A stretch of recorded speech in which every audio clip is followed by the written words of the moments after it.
Hello students, तो आज का हमारा टॉपिक है green synthesis of adipic acid.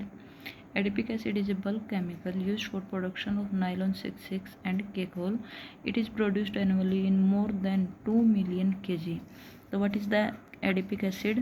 Adipic acid is a 6 carbon chain in which at first and the 6th carbon there is carboxylic group present and 4 carbon are CH2 groups at second, third,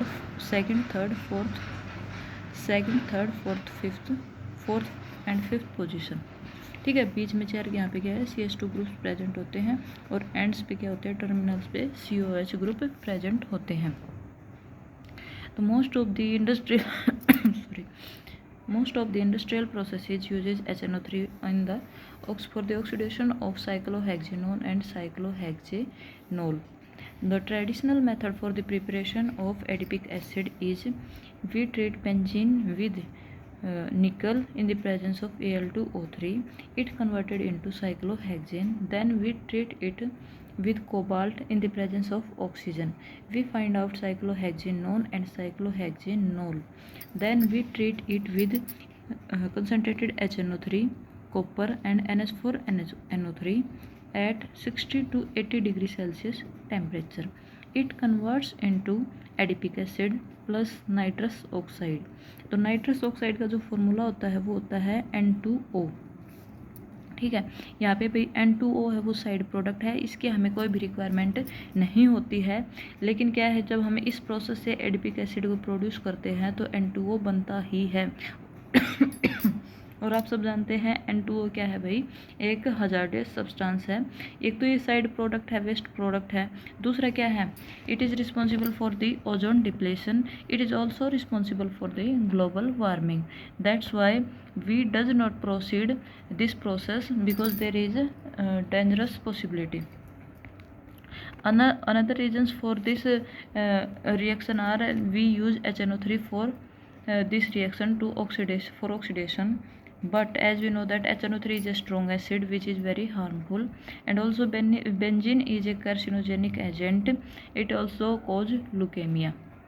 That's why we use another methods for preparation of adipic acid, that is the green synthetic methods for adipic acids.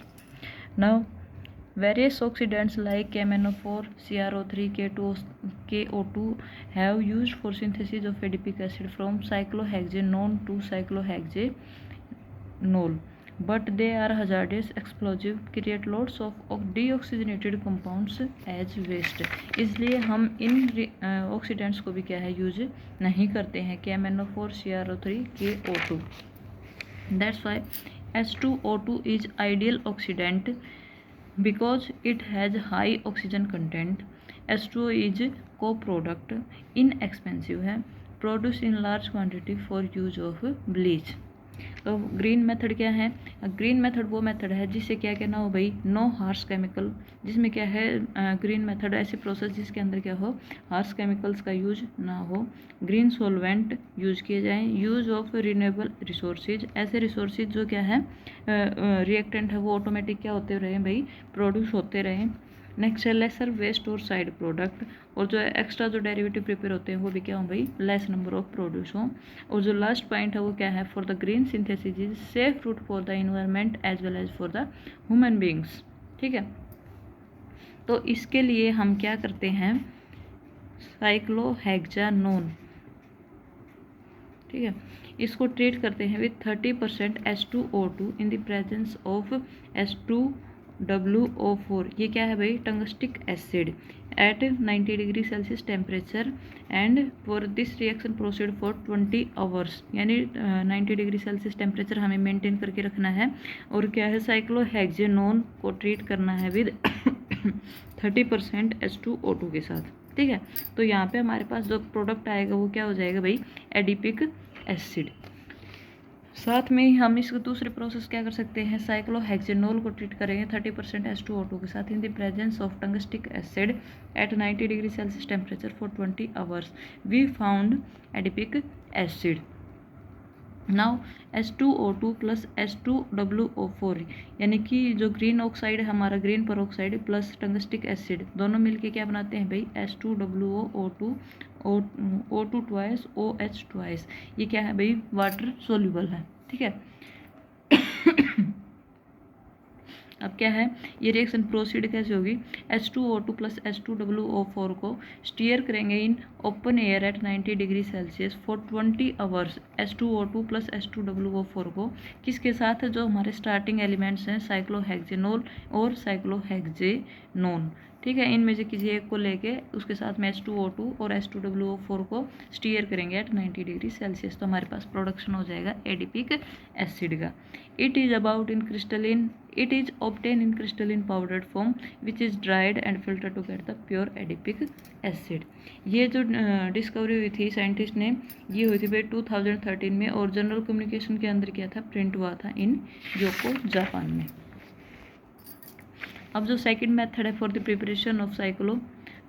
Preparation of adipic acid from cyclohexene, तो उसके लिए हम क्या करेंगे, cyclohexene को treat करेंगे with H2O2 30% solution है, साथ में Na2WO4 सोडियम टंगस्टेट के साथ KHSO4, ये क्या है, Na2WO4 sodium tungstate plus third जो हमारा यहाँ पे रिएजेंट है वो क्या है, KHSO4 in the presence of एलिकेट 336। तो यहाँ पे हमारे पास जो प्रोडक्ट आएगा वो क्या आ जाएगा भाई, एडिपिक एसिड, ठीक है। इस ग्रीन मेथड का यूज़ क्या है कि जो पहले वाला मेथड है उसके बजाय हम इस मेथड को यूज़ करें, तो रीज़न क्या है, यहाँ पे हम HNO3 को यूज़ नहीं कर रहे हैं, दूसरा कोई भी हार्श केमिकल यूज़ नहीं हो रहा है, थर्ड पॉइंट है कि 93% यील्ड मिलती है हमें यहाँ पे, जो कि बहुत ही ज़्यादा क्वांटिटी है, और pure compound at the end of the reaction. और यहाँ पे जो हमें कंपाउंड ऑब्टेन होता है वो भी क्या होता है भाई, प्योर स्टेट के अंदर ऑब्टेन होता है, ठीक है। नेक्स्ट मेथड है for the preparation of adipic acid, इसमें भी हम क्या करेंगे, साइक्लोहेक्जिन को ट्रीट करेंगे विद 4H2O2 के साथ। सिर्फ यहाँ पे हमारे जो रिएजेंट थे उसके कंपैरिजन में यहाँ पे रिएजेंट को चेंज कर देंगे, तो जो रिएजेंट है Na2 यानी कि सोडियम टंगस्टेट वो तो एज इट इज है, साथ में CH3 eta C8H17 ट्राइस and HSO4, इसका नाम क्या है भाई, PTC फेज ट्रांसफर कैटलिस्ट। जब इसके फेज ट्रांसफर कैटलिस्ट के साथ साइक्लोहेक्जिन को ट्रीट करते हैं at 75 to 85 degree Celsius temperature for 8 to 10 hours, we obtain adipic acid. Mechanism of this reaction is, हमारे पास स्टार्टिंग में था साइक्लोहेक्जिन, उसका क्या कर देंगे हम, ऑक्सीडेशन कर देंगे, ऑक्सीडेशन से हमारे पास क्या बन जाएगा भाई, इपोक्साइड की कर देंगे हाइड्रोलाइसिस से क्या हो जाएगा, 2 OH ग्रुप यहाँ पे अटैच हो जाएंगे, उसकी फिर से हम क्या कर देंगे, ऑक्सीडेशन करेंगे तो क्या हो जाएगा, एक का कार्बोनाइल बन जाएगा, एक का क्या रह जाएगा, OH रह जाएगा, उसका फिर से ऑक्सीडेशन कर देंगे, तो जो दूसरा ग्रुप अटैच था वहाँ पे क्या चला जाएगा, एक ऑक्सीजन चला जाएगा, देन फर्दर एक बार उसका फिर ऑक्सीडेशन होगा, और क्या हमारे पास क्या है, ऑक्सीडेशन के बाद हाइड्रोलाइसिस कर देंगे और एडिपिक एसिड प्रोड्यूस हो जाएगा, ठीक है। तो ये ओवरऑल हमारे पास 3 मेथड थे for the preparation of adipic acid, we can use any one of them. Thank you, please like share and subscribe my channel, thank you.